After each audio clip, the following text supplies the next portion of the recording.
নমস্কার, আপনাদের প্রত্যেককে ইংলিশ টিউশনে সুস্বাগতম।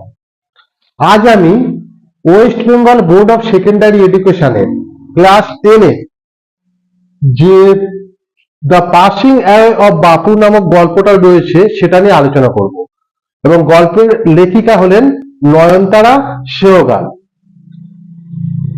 আজকে আমরা যে ক্লাসটা নিয়ে আলোচনা করব সেটা ক্লাস 10 এর লেসন 3 ইউনিট 3 এর যে গল্পটা রয়েছে সেটা, এবং পাঠ্য বইয়ে গল্পটা 21 এবং 23 পৃষ্ঠা মিলে রয়েছে। 21 এবং 23, 21 and 23 এই পেজ দুটো মিলে গল্পটা রয়েছে। আমি সরাসরি গল্পে চলে আসছি। প্রথম যে গল্পটা শুরু, ইতিপূর্বে গল্পে অনেকটা হয়ে গিয়েছে বা অনেক কিছু ঘটনা ঘটে গিয়েছে। আমরা গল্পটা এটা জেনেছিলাম যে এই যে গল্পটা মূলত আমাদের জাতির জনক মহাত্মা গান্ধীকে কেন্দ্র করে, মহাত্মা গান্ধীর মৃত্যু পরবর্তী ঘটনাকে কেন্দ্র করে। এবার আমি ইউনিট 3টা পড়ছি, যেটা টেক্সট বই রয়েছে 21 এবং 23 পাতা মিলে। West Bengal board of secondary এডুকেশনের ক্লাস 10 এর 21 এবং 23 পাতা মিলে গল্পটা রয়েছে।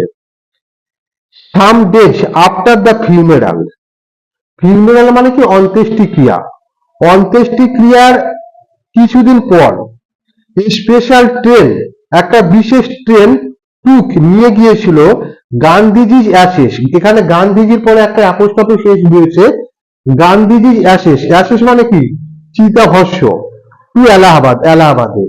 অন্ত্যেষ্টিক্রিয়ার বেশ কিছুদিন পরে গান্ধীজির চিতাভস্মটা এলাহাবাদে নিয়ে গিয়েছিল বা নিয়ে যাওয়া হয়েছিল।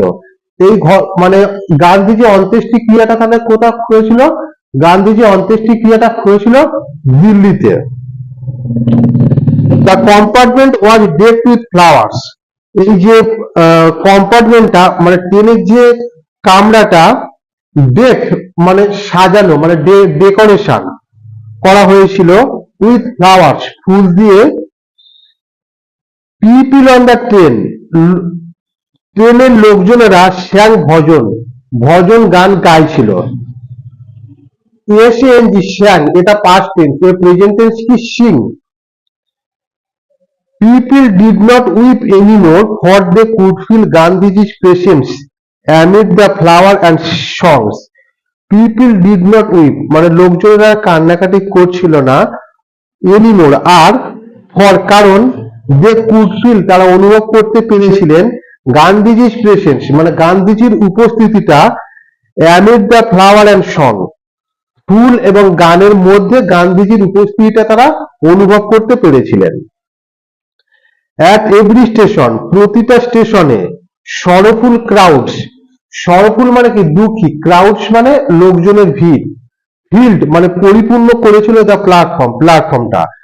যখন ট্রেনটা দিল্লি থেকে এলাহাবাদের দিকে যাচ্ছিল তখন প্রতিটা স্টেশনে যে দুঃখী লোকজনেরা প্ল্যাটফর্মটাকে পরিপূর্ণ করে রেখেছিলেন।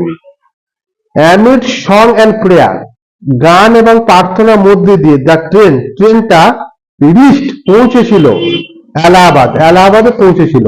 গান এবং প্রার্থনার মধ্যে দিয়ে ওই ট্রেনটা এলাহাবাদে পৌঁছেছিল।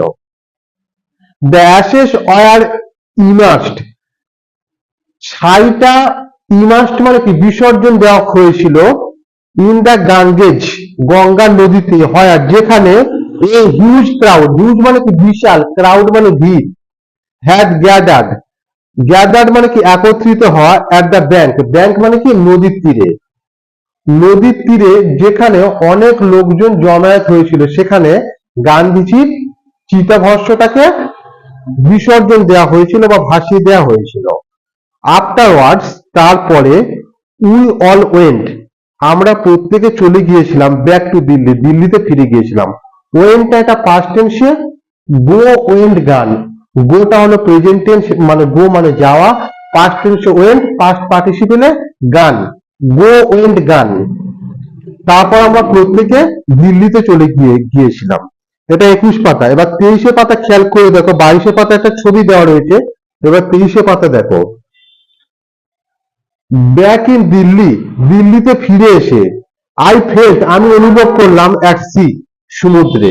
মানে দিল্লিতে ফিরে এসে আমি অনুভব করলাম আমি যেন একটা বিশাল সমুদ্রের মধ্যে পড়ে গিয়েছি, মানে সব দিক থেকে দিশেহারা, মানে আমি কি করব সেটা বুঝে উঠতে পারছি না, এইরকম পরিস্থিতির মধ্যে আমি পড়ে গিয়েছি। I had not directly walk with Gandhiji, directly মানে কি সরাসরি, ওয়াক মানে কি হাঁটা, উইথ গান্ধীজি মানে আমি গান্ধীজির সঙ্গে সরাসরি কোনোদিন হাঁটা মানে কি কোনো কিছু আন্দোলনে যোগদান করিনি। গান টু প্রিজন, এমনকি কোনোদিন জেলেও যায়নি, প্রিজন মানে কি জেল, অ্যাট ইজ কল মানে তার আহ্বানে কোনোদিন জেলেও যায়নি।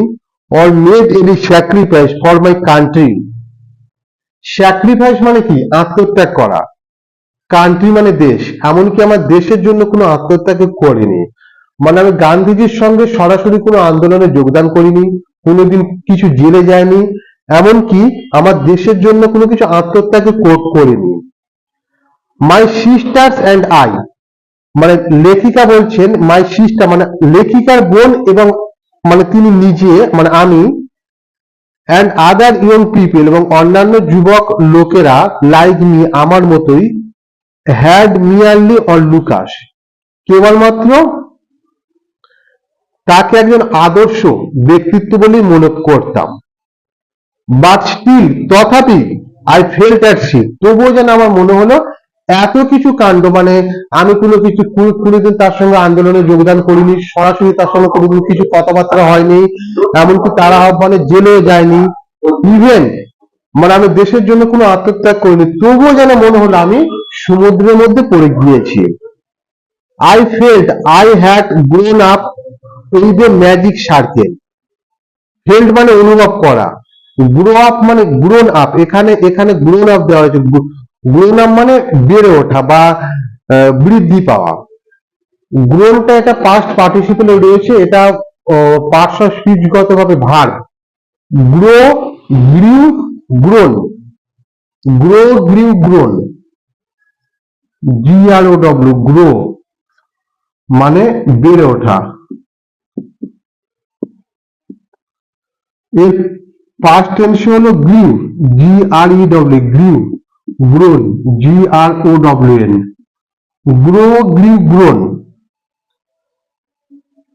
Within a magic circle, within মানে কি মধ্যে, উইদিন মানে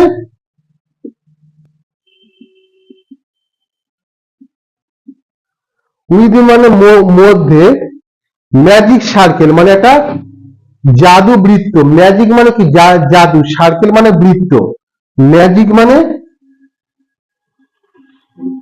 জাদু, আর সার্কেল মানে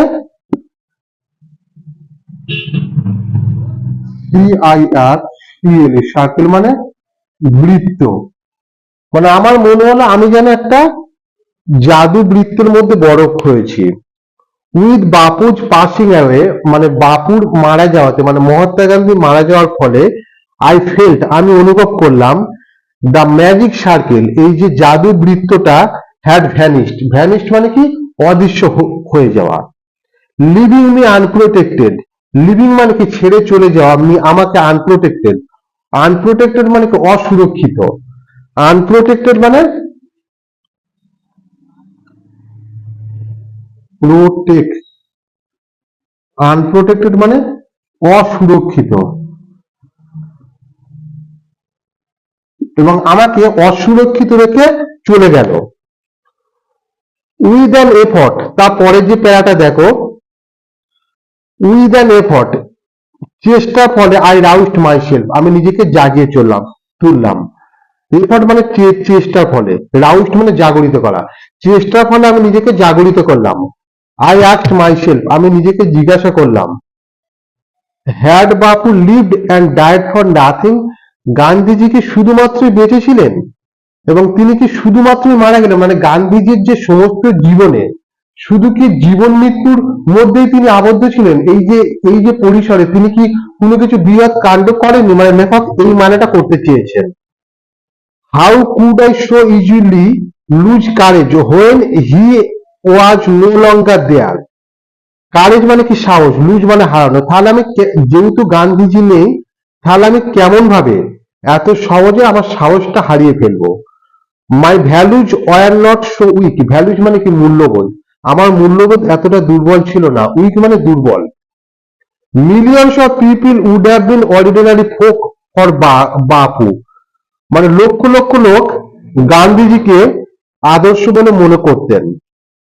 হি brought them out of indifferences and awakened them to one another suffering.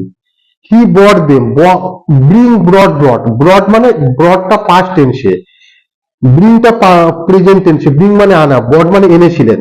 তিনি এনেছিলেন যে সেই সমস্ত লোকজনকে তাদের বিপদ থেকে বাইরে, এবং তাদের মধ্যে তিনি একটা ভালো দিক জাগরণ করেছিলেন। What if now Bapu is গান। এখন মহাত্মা গান্ধী মারা গিয়েছেন তো কি হয়েছে? মানে লেখক এটা বলতে চাইছেন, গান্ধীজি নেই বা বাপুজি নেই তাতে কি হয়েছে? We are still there.